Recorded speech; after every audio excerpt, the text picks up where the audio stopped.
저희가 건너가 게네사렛 땅에 이르니 그곳 사람들이 예수신 줄 알고 그 근방에 두루 통지하여 모든 병자를 예수께 데리고 와서 다만 예수의 옷가에라도 손을 대게 하시기를 간구하니 손을 대는 자는 다 나음을 얻으니라.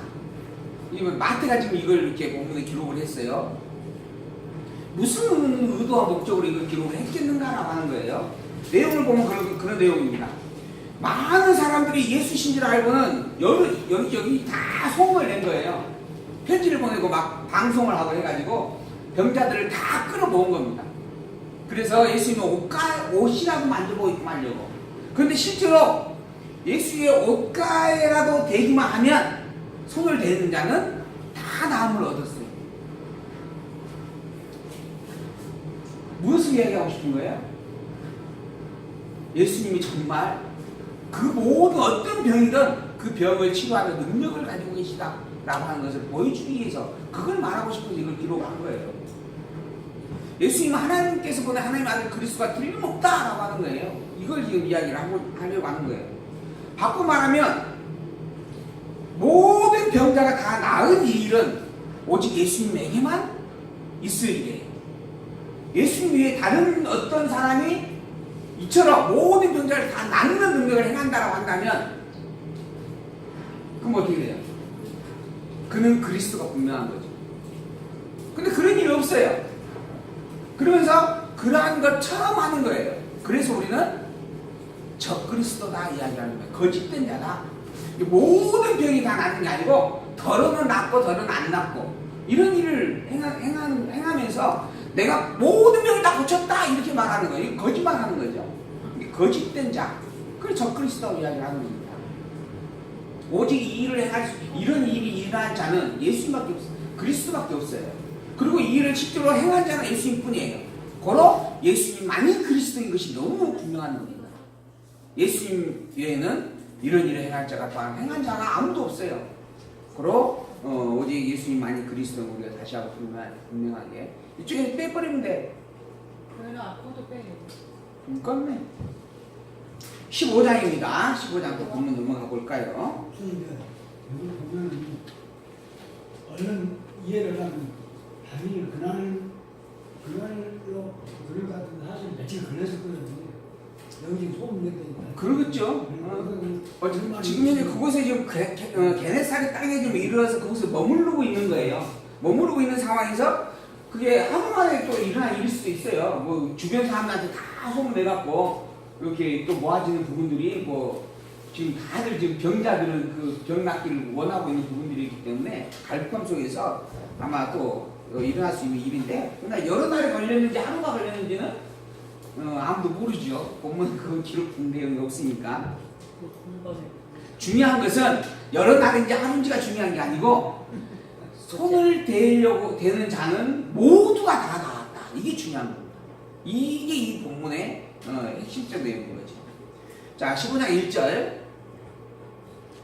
그때 바리새인과 서기관들이 예루살렘으로부터 예수께 나왔어요. 정말 예수님께서 행하고 있는 일들에 대한 소문을 듣고 이게 진짜 그러한지 그러하지 아니한지 조사관을 파견하는 겁니다. 예루살렘에서 나왔다라고 하는 말의 의미는 예루살렘에서 조사관을 보냈다 이런 의미예요. 그 표현적으로 보면 그래서 바리새인과 서기관들이 이제 어쨌든 예루살렘으로부터 왔어요.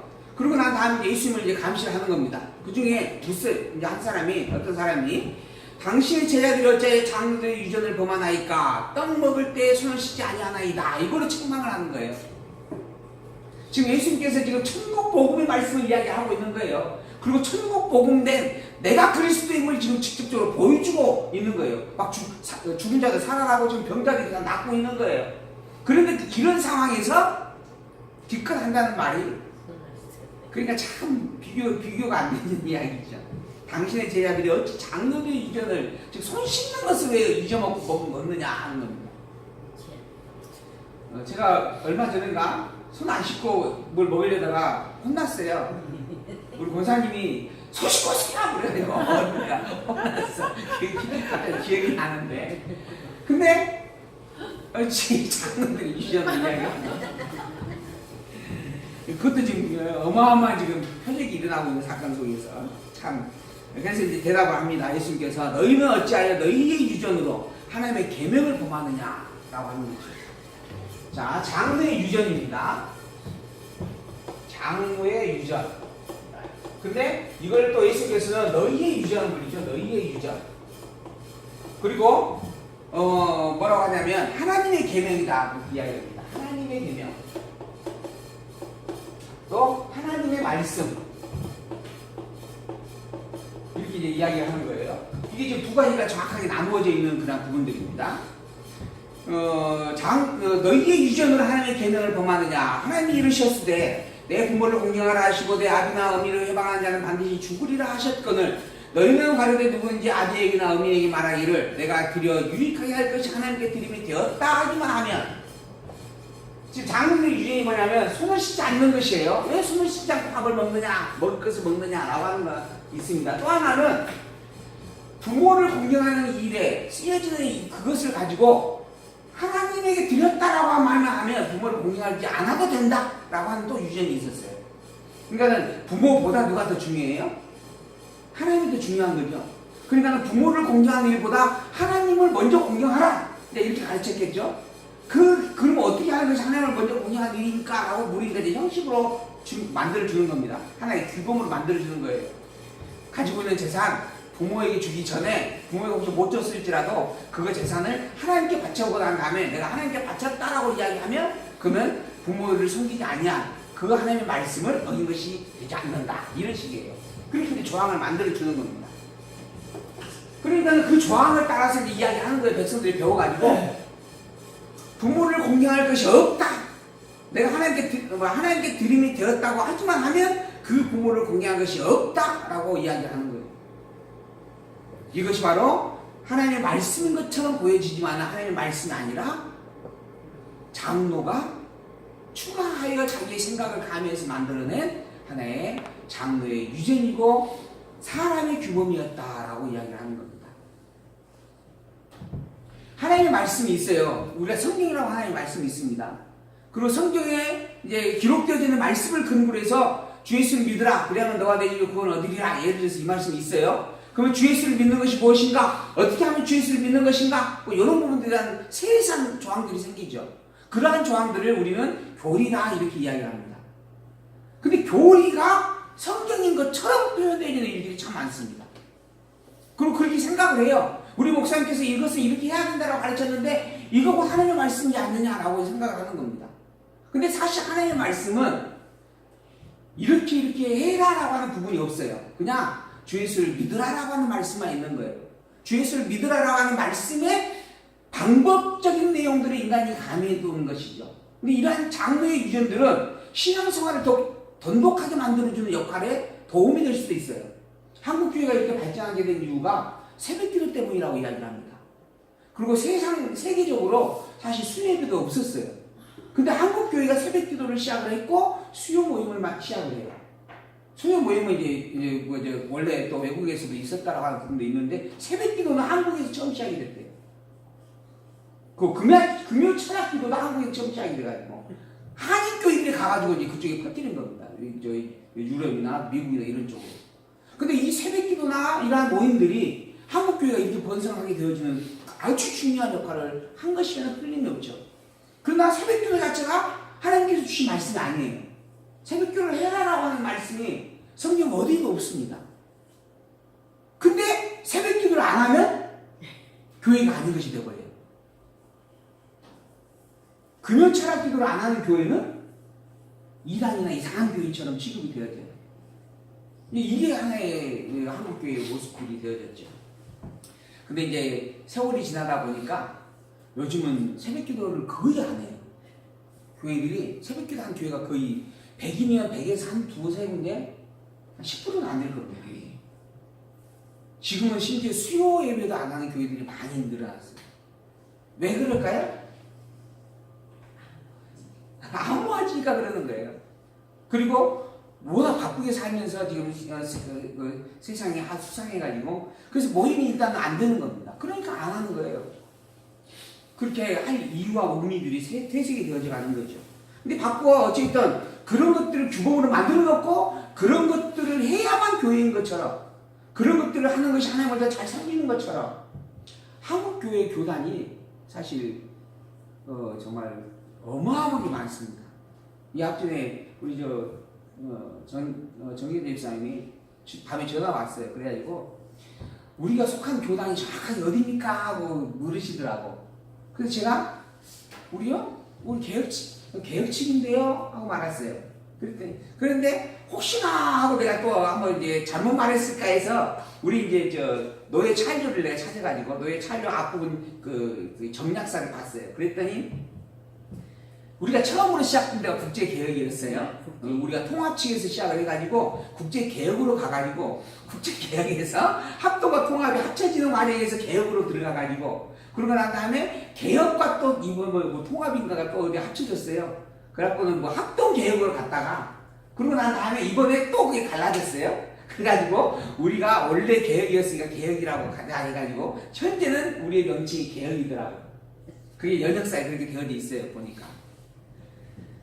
그리고 이제 우리의 지금 신학교는 이제 국제 대학원 대학교가 이제 우리의 신학교고 그렇게 해가지고 이제 개혁이라고 하는 이제 부류로 구별이 되어져 있더라고요. 근데 사실 이러한 부분들 저도 참 알 수 없을 정도로 헷갈리는 부분들인데 한국 교회가 그렇게 교단들이 많습니다. 근데 이 교단들이 왜 나눠졌는가? 왜 나눠졌을까요? 왜 나눠진 것 같아요? 처음에는요, 그분들이 하신 이야기를 딱 들어보면, 처음에는 어떻게 이야기를 하셨냐면, 저렇게 믿는 것보다 이렇게 믿는 게 더 성경적이다.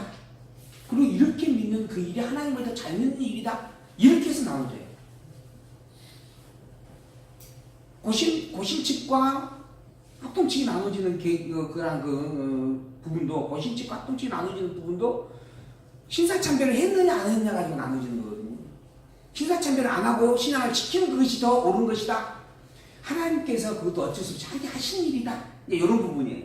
그렇게 해서 나눠졌어요. 합동측과 통합측이 나눠진 것도 또 그런 부분들이에요.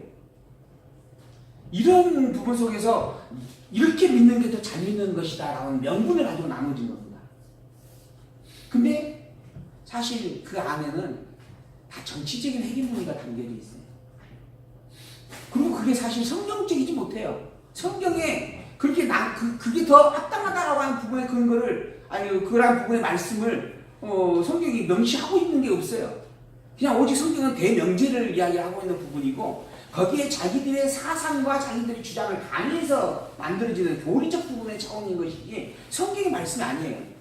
근데 교리가 이제 성경보다 앞서게 되어져 버립니다.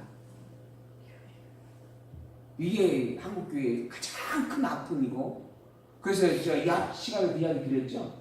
예수의 이름으로 예수를 모독하고 있는 교회다. 그런 사설까지 지금 인터넷에 기록이 되어져 있다라고 하는 거죠. 어쨌든 하나님의 계명과 사람의 유전이라고 하는 부분을 분명하게 오히려 하나님의 계명을 사람의 유전으로 하나님의 말씀을 폐하고 있다. 예수님께서 그렇게 지금 지적을 하고 있는 부분을 우리가 분명하게 좀 살펴야 되어질 것입니다. 외식하는 자들아 이사야가 너희에게 대하여 잘 예언하였도다 이르시되 이 백성의 입술로는 나를 존경하되 마음은 내게서 멀도다. 사람의 계명으로 교훈을 삼아 가르치니 나를 헛되이 경배하는도다. 이렇게 이사야가 이야기했다라고 하는 겁니다. 예수께서 지금 하시는 말씀이 이와 똑같은 말씀을 하고 있는 거예요. 너희들이 지금 사람의 계명으로 하나님의 계명을 폐하고 있다. 파괴시키고 있다.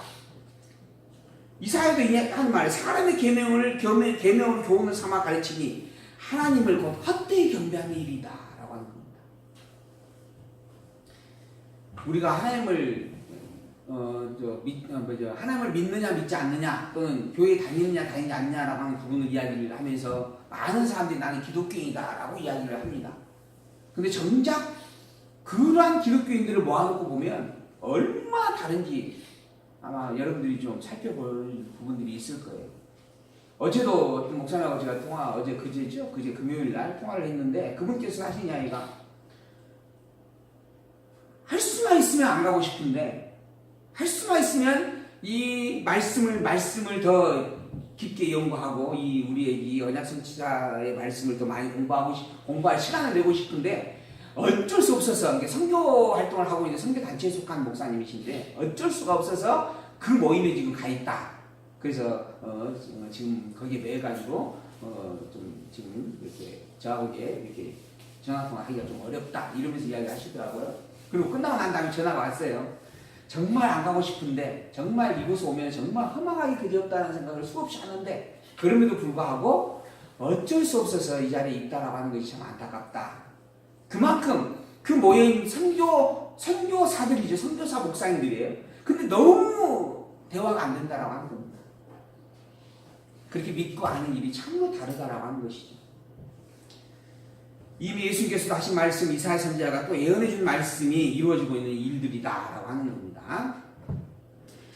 15장 10절 무리를 불러 이르시되 듣고 깨달으라. 입에 들어가는 것이 사람을 더럽게 하는 것이 아니라 입에서 나오는 그것이 사람을 더럽게 한다 라고 이야기하십니다. 이에 제자들이 나와 가로되 바리새인들이 이 말씀을 듣고 걸림이 된 줄 아십니까? 예수께서 대답하여 가라사대 심은 것마다 내 천부께서 심으시지 않는 것은 뽑힐 것이니 그냥 두어라. 저희는 소경을 인도하는 자다. 예수님께서 바리새인에게 이야기를 했어요. 입에 들어가는 것이 사람을 더럽게 하는 게 아니라 입에서 나오는 것이 사람을 더럽게 하는 일이다. 그럼 입에서 나오는 게 뭔가? 제가 지금 하고 있는 이 말 같은 거죠. 사상과 생각이 글로 말로 표현이 되어지는 거. 이게 지금 입에서 나와지는 일이에요.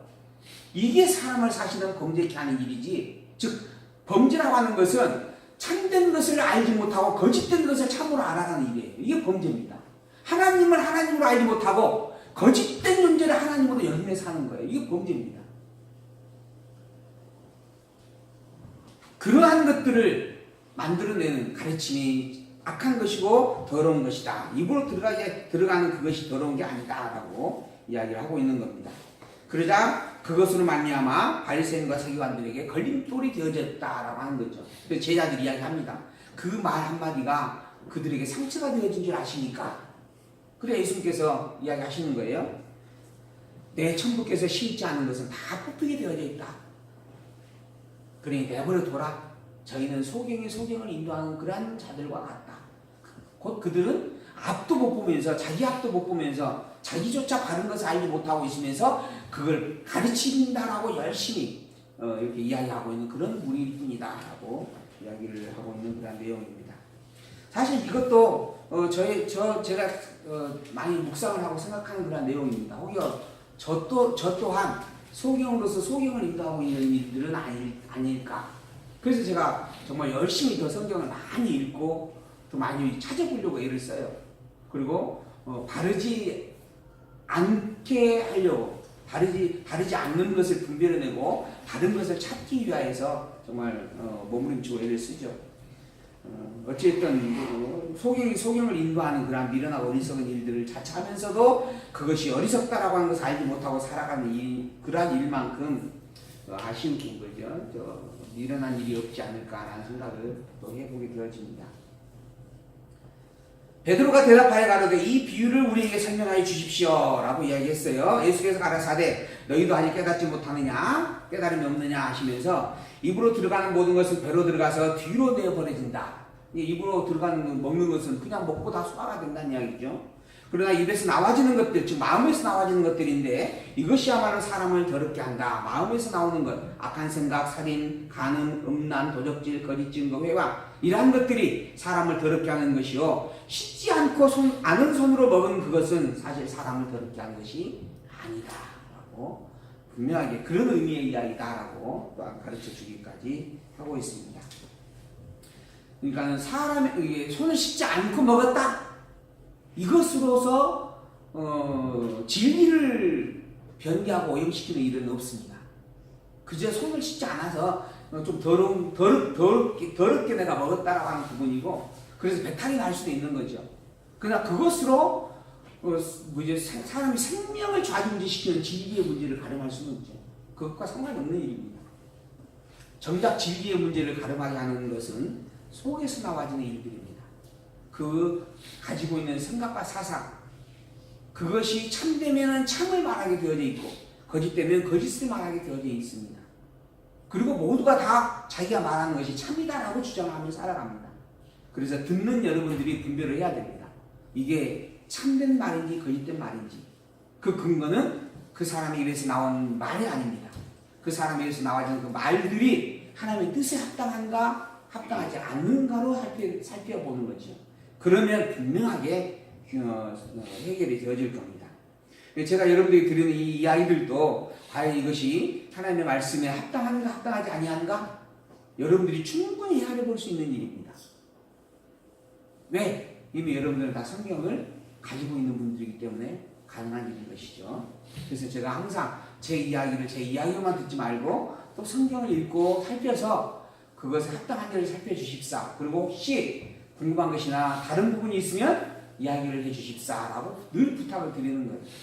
우리 지금 안집사님이 아침에도 계속 제가 이렇게 글자 좀 적어놓은 거 읽고 계시잖아요. 그냥 읽으시지만 말고 이 부분은 조금 궁금한데 또 이 부분은 참 잘 됐네 이런 이야기를 좀 해주시면 참 좋지 않을까 라는 생각을 해봅니다. 근데 그러려면 일단 살펴봐야 돼요. 아예 읽지도 않으면 의미가 없어요. 근데 집에서 열심히 성경을 읽는 것은 모든 이들에게 가장 기본적으로 감당해야 될 그런 소명인 것을 잊지 마시기를 당부를 드립니다. 5장 21절 말씀 봅니다. 예수께서 거기서 나가사 두로와 시돈 지방으로 들어가시니 가나안 여자 하나가 그 지경에 나와서 소리를 질러 가로되 주 다윗의 자손의 나를 불쌍히 여기소서. 자, 예수님께서 이제 두로와 시돈 지방으로 이제 옮겨 가셨어요. 그러자 그곳에 가나안 여자 하나가 마침 그곳에서 예수님을 만나게 되어집니다. 그리고 이야기를 해요. 주 다윗의 자손이여 나를 불쌍히 여기소서. 내 딸이 흉악히 귀신 들렸나이다. 근데 예수님께서 한 말씀도 대답하지 않습니다. 그러자 제자들이 와서 이야기를 해요. 왜 내가 저렇게 소리를 지르고 있는데 예수님께서 한 말씀도 하지 않으십니까? 제발 저 여자를 어떻게 좀 해주십시오 라고 하는 거죠.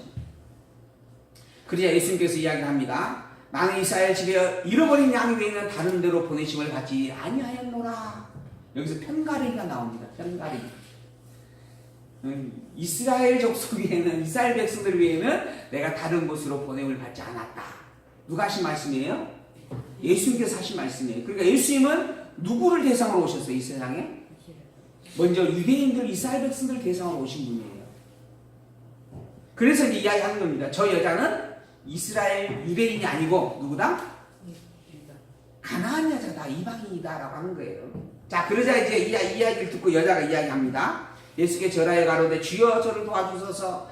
자녀의 떡을 취하여 개에게 던짐이 마땅치 않다. 예수께서 한마디 더 했어요.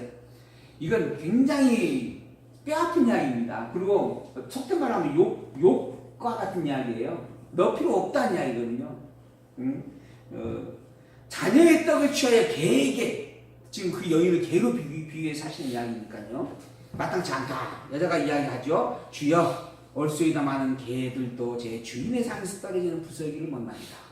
이 본문의 가장 중요한 핵심적 단어 하나를 찾으라 하면 뭐가 있어요? 권사님은 뭐라고 찾아볼 것 같아요? 이 본문에서 가장 중요한 단어 하나를 찾으라고 하면 개가 중요해요? 아니면 백성이 중요해요? 뭐가 중요할 것 같아요? 우리 은혜 뭐가 중요할 것 같아요? 이 본문에서 우리 하성이 뭐가 중요할까? 이 본문 안에서 단어 하나를 찾는다고 치면 다윗의 자손이요. 이거 참 중요합니다. 근데 저는 이 본문에서 주인이라고 하는 단어가 너무 중요하다고 보여져요. 주인. 내가 비록 개와 같은 존재이지만 이방인이지만 주인에게 속해 있지 않습니까? 라는 거예요. 이게 개도 막 이렇게 커피 묶임이 없어가지고 주인이 없이 막 방사되어지는 그런 개가 아니고 내가 비록 개이지만 당신을 주인으로 섬기고 있는 당신에게 소속되어 있는 존재입니다 라고 하는 거예요. 그러니까 예수님께서 그 여인의 믿음을 보고 내 소원대로 되라 라고 이야기합니다.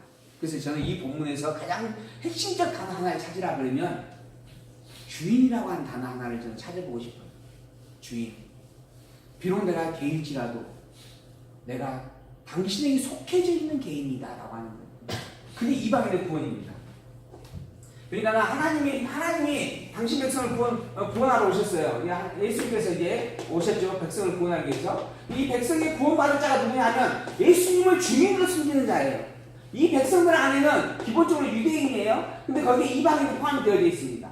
바꿔 나중에는 이 유대인 중에서 버려진 자가 있죠. 버려지는 유대인들이 있고 또 이 열방의 모든 자들은 원래부터 버려져 있는 자들이었어요. 근데 그런 버려져 있는 자 중에서 예수님을 주인으로 섬기고 있는 자만 구원을 받는 거예요. 그래서 제가 이제 이 주인이라고 하는 단어를 이 본문에서는 참 가장 중요한 단어로 그렇게 생각을 해보는 겁니다. 예수님을 주인으로 이 본문에서 주여 내가 주인의 상에서 떨어지는 그러한 구설기를 받아먹는 존재입니다. 개라고 하는 존재일지라도 그렇습니다. 라고 이야기를 하는 거죠. 물론 이방인의 구원에 대한 이야기가 분명히 담겨져 있는 말씀인데 더불어서 하나님께서 이 여인의 주인이다라고 하는 것을 또 밝혀주는 그러한 말씀이 담겨있는 내용입니다. 이 29절 예수께서 거기서 떠나서 갈릴리 호수에 이르러 산에 올라가 앉으시니 큰 무리가 쩔뚝발이, 불구자, 소경, 벙어리, 기타 여럿을 데리고 와가지고 예수 발 앞에 두매 다 고쳐줍니다. 예수님께서 예수 앞에 나오기만 하면 모든 환자를 다 고쳐주시는 거예요. 왜 이렇게 하시느냐 하면 당신이 하나님의 능력을 가졌음을 보여주기 위해서 그러는 거예요. 그 뒤에 제자들이 이렇게 해야 하네요. 나중에 사도 바울이 이런 어떤 정도의 능력을 보여줍니다. 그러나 실제로 바울도 이 정도는 아니었어요. 사람들이 그 바울의 손수건 하나를 붙잡으려고 애를 썼다 그러죠. 그 정도의 능력을 드러냈다라고 하지만은 그러나 바울 자신의 병도 고치지 못했다라고 하는. 그리고 나중에는 그러한 어떤 표적적 부분들이 점점 사라져가는 그러한 부분들을 우리가 찾아볼 수가 있습니다. 어쨌든 이러한 일들은 예수님만이 할 수 있는 일들이에요. 예수님에게 나오기만 하면 예수님께서 무조건 다 고쳐주었다. 그래서 벙어리가 말하고 불구자가 건전해지고 쩔뚝발이가 걷고 소경이 보는 것을 우리가 그걸 다 봅니다. 그리고 기이 여겨 이스라엘의 하나님께 영광을 돌렸다. 정말 하나님의 능력을 예수님을 통해서 드러내고 계신다라고 고백을 하게 되어진다라고 하는 거죠. 예수님 당신이 정말 하나님의 아들이 틀림없습니다라고 모든 사람들이 인정하게 되어진다라고 하는 겁니다. 이걸 우리는 표적이다라고 이야기를 하는 거죠. 그리고 32절 예수께서 제자들을 불러 가라사대 내가 무리를 불쌍히 여기노라. 예수님께서 이야기를 하고 난 다음에 왜 그랬는가 하면 저희가 나와 함께 있은 지 이미 사흘이 지났고 이제 먹을 것이 다 떨어져 없다라고 하는 겁니다. 그래서 길에서 그들이 기진할까 하여 굶겨보내지 못하겠다. 너희들에게 혹시 무엇이 있느냐? 그러자 예수 이번에는 떡 7개가 있고 작은 생선 2마리가 있습니다. 2마리가 있습니다. 라고 이야기를 하죠. 그러자 또 그걸 가지고 축사하여서 그 백성들을 다 먹여줍니다. 다 배불리 먹고 남은 조각을 7광줄에 차게 거두었으며 먹은 자는 여자와 아이 위에 4,000명이었다. 아까 5,000명이었고 12광줄가 남았어요. 이제는 4,000명이었고 7광줄가 남는 겁니다. 어느 것이 더 능력이 커요? 지금 그 이야기를 하는 게 아니에요. 5,500이어든 700이어든 예수님께서 배고픈 자를 먹이고 남길 정도의 풍성함으로 섭리하셨다. 이런 능력과 기적을 보여주셨다라고 하는 거예요. 근데 이제 7광주리가 맞냐 12광주리가 맞냐 사실 아무 의미 없는 이야기입니다. 그게 바로 사람의 유전으로 살펴보는 그런 일들이 아닐까 얘기해집니다. 그럼 왜 하필이면 그러면 12광주를 남기게 하셨고 왜 하필이면 7광주를 남기게 하셨을까? 생각 안 해보셨죠? 의미가 없는 이야기입니다. 그런 의미가 그거의 의미를 두려고 하나님께서 이 말씀을 마태가 기록하게 한 일이 아니다라고 하는 거죠. 그러니까 우리도 굳이 관심될 필요가 없어. 혹시 누가 물으면 글쎄 하나님께서 하고 싶은 대로 하셨겠지 하고 말하셔도 됩니다. 그거는 16장 1절 바리새인과 사두개인들이 와서 예수를 시험하여 계속 예수님을 흠잡고 싶은 거예요. 예수님께서 이러한 하나님의 아들의 권능을 가지고 있다라고 모든 사람들이 인정해가면 갈수록 바리새인과 사두개인들은 자꾸 시비를 걸고 싶은 거예요. 그걸 아니게끔 만들려고 애를 쓰는 겁니다. 왜 그래요? 그들은 들을 기가 없는 자이기 때문에 그렇습니다. 그들은 이 예수가 그리스도라고 하는 사실을 믿고 영접하고 하는 부분과 아무 상관없는 존재들이기 때문에 그러는 거죠. 그래서 와서 자꾸 예수님을 험담하고 시험하려고 몸부림을 치는 겁니다. 그래서 하늘에서 오는 표적 하나를 보여달라고 이번에 요청을 했어요. 그러니까 예수님께서 뭐라 그래요? 내가 너희들에게 표적 보여줄 게 없다.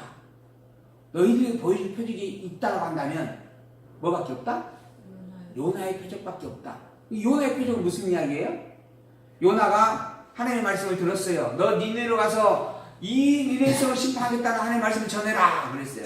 근데 요나가 아니 저들이 이방인인데 내가 왜 그걸 전해야 됩니까? 그리고 전하게 되었지만 저들이 다 구원받을 거 뻔한데 나는 하기 싫습니다. 냅다 도망쳤어요. 마침 해안가로 갔더니 니느웨가 아닌 다시스로 가는 배가 있었어요. 얼른 올라탔어요. 가자마자 풍랑이 일어납니다.